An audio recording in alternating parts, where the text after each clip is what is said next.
American മലയാളികൾക്കും ലോകമെമ്പാടുമുള്ള IT ഉദ്യോഗാർത്ഥികൾക്കും ഒരുപോലെ ആകാംക്ഷയും ആശങ്കയും നൽകുന്ന ഒരു വാർത്തയുമായാണ് ഇന്ന് ഞാൻ എത്തിയിരിക്കുന്നത്. രണ്ടാമത് അധികാരമേറ്റ ട്രംപ് ഭരണകൂടത്തിന് കീഴിലുള്ള ആദ്യ H-1B വിസ ലോട്ടറി പ്രക്രിയ പൂർത്തിയായിരിക്കുകയാണ്. എന്നാൽ പുറത്തുവരുന്ന വാർത്തകൾ ആരെയും അമ്പരപ്പിക്കുന്നതാണ്. അമേരിക്കൻ വിസ ചരിത്രത്തിൽ ഇന്ന് വരെ കാണാത്ത വിധം H-1B ലോട്ടറിയിലെ സെലക്ഷൻ നിരക്ക് കുത്തനെ ഉയർന്നിരിക്കുകയാണ്. മുൻ വർഷങ്ങളിൽ വിസ ലഭിക്കാൻ 1/3 സാധ്യത മാത്രമുണ്ടായിരുന്നിടത്ത് ഇത്തവണ അത് 60% എത്തിയിരിക്കുന്നു എന്നാണ് കണക്കുകൾ സൂചിപ്പിക്കുന്നത്. എങ്ങനെയാണ് ഇത് സംഭവിച്ചത്? $1,00,000 അപേക്ഷാ ഫീസ് എന്ന കർശന നിയമം വിസ രംഗത്തെ എങ്ങനെ മാറ്റിമറിച്ചു? ഇതിന്റെ ഗുണഭോക്താക്കൾ ആരാണ്? നമുക്ക് ഈ വീഡിയോയിലൂടെ പരിശോധിക്കാം. എന്തുകൊണ്ടാണ് ഇത്തവണ സെലക്ഷൻ സാധ്യത ഇത്രയധികം വർദ്ധിച്ചത് എന്ന ചോദ്യത്തിന് ഒറ്റ ഉത്തരമേ ഉള്ളൂ: പ്രതീക്ഷിക്കാത്ത സാമ്പത്തിക ബാധ്യത. പ്രസിഡന്റ് ഡൊണാൾഡ് ട്രംപിന്റെ പുതിയ ഉത്തരവ് പ്രകാരം അമേരിക്കയ്ക്ക് പുറത്തു നിന്നുള്ള ഒരു ഉദ്യോഗാർത്ഥിയെ H-1B വിസയിൽ നിയമിക്കണമെങ്കിൽ കമ്പനികൾ $1,00,000 ഏകദേശം 83 ലക്ഷം ഇന്ത്യൻ രൂപ അപേക്ഷാ ഫീസായി നൽകണം. മുമ്പ് വെറും $10 അല്ലെങ്കിൽ പിൽക്കാലത്ത് $215 മാത്രമായിരുന്ന രജിസ്ട്രേഷൻ ഫീസാണ് ഒറ്റയടിക്ക് ഇത്രയും വലിയ സംഖ്യയിലേക്ക് ഉയർത്തിയത്. ഒരു ഉദ്യോഗാർത്ഥിയെ നിയമിക്കുന്നത് കമ്പനിയെ സംബന്ധിച്ചിടത്തോളം വലിയൊരു റിസ്ക് ആയി മാറുകയും ചെയ്തു. ഇതോടെ മുമ്പ് 5,000-വും 10,000-വും അപേക്ഷകൾ അയച്ചിരുന്ന വൻകിട കമ്പനികൾ പോലും തങ്ങളുടെ റിക്രൂട്ട്മെന്റ് പ്ലാനുകൾ പകുതിയിലധികം വെട്ടിക്കുറച്ചു. അപേക്ഷകരുടെ എണ്ണം കുറഞ്ഞതോടെ ലോട്ടറിയിൽ പങ്കെടുത്തവർക്ക് തിരഞ്ഞെടുക്കപ്പെടാനുള്ള സാധ്യത സ്വാഭാവികമായി വർദ്ധിച്ചു.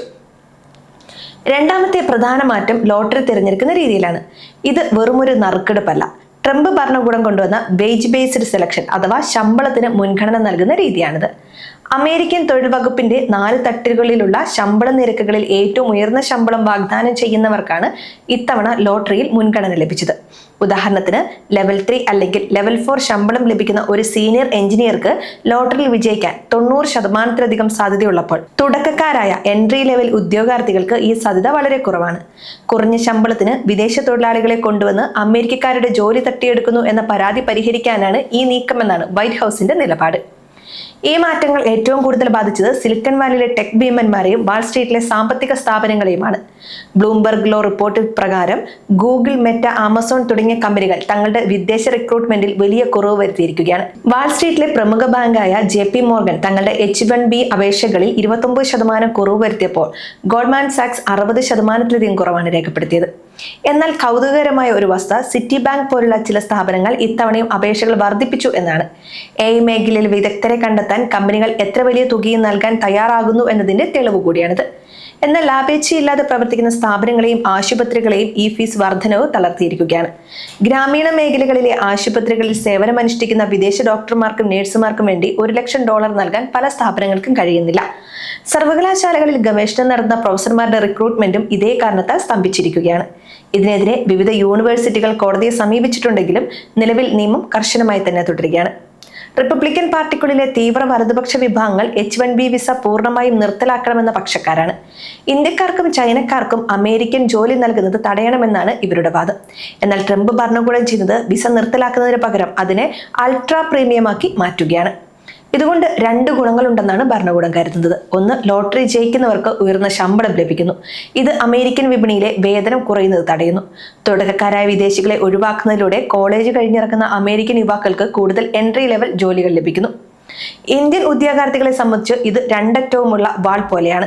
നിങ്ങളൊരു സീനിയർ പ്രൊഫഷണൽ ആണെങ്കിൽ, നിങ്ങളുടെ കമ്പനി ഫീസ് അടയ്ക്കാൻ തയ്യാറാണെങ്കിൽ മുമ്പത്തേക്കാൾ എളുപ്പത്തിൽ നിങ്ങൾക്ക് വിസ ലഭിക്കും. എന്നാൽ കരിയർ തുടങ്ങാൻ ആഗ്രഹിക്കുന്ന ഒരു ഫ്രഷർക്ക് അമേരിക്കൻ സ്വപ്നം ഇപ്പോൾ ഏറെക്കുറെ അസാധ്യമായി മാറിയിരിക്കുകയാണ്.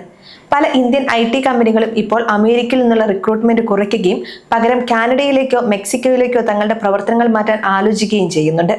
$1,00,000 എന്ന വലിയ തുക ലാഭവിഹിതത്തെ ബാധിക്കുമെന്നതിനാൽ TCS, ഇൻഫോസിസ് പോലുള്ള കമ്പനികൾ വലിയ ജാഗ്രതയിലാണുള്ളത്. ചുരുക്കത്തിൽ H-1B വിസയുടെ സ്വഭാവം തന്നെ പാടെ മാറിപ്പോയിരിക്കുന്നു എന്ന് പറയാം. ഇതൊരു ഭാഗ്യ പരീക്ഷണമല്ല, മറിച്ച് സാമ്പത്തിക ശേഷിയുള്ളവർക്കും അത്യന്തം കഴിവുള്ളവർക്കും മാത്രമുള്ള ഒരു എലൈറ്റ് പാതയായി ഇത് മാറിയിരിക്കുകയാണ്. $1,00,000 ഫീസിനെതിരെയുള്ള കോടതി വിധികൾ വരുമോ അതോ ഇതേ രീതി തന്നെ തുടരുമോ എന്ന് വരും മാസങ്ങളിൽ അറിയാം. വിസ ലോട്ടറിയിൽ തിരഞ്ഞെടുക്കപ്പെടുന്നവർക്ക് ഏപ്രിൽ 1 മുതൽ ജൂൺ 30 വരെയാണ് ഫയൽ ചെയ്യാനുള്ള സമയം. അതുകൊണ്ട് തന്നെ വരും ദിവസങ്ങളിൽ കൂടുതൽ വിവരങ്ങൾ പുറത്തു വരുമെന്നാണ് കരുതുന്നത്.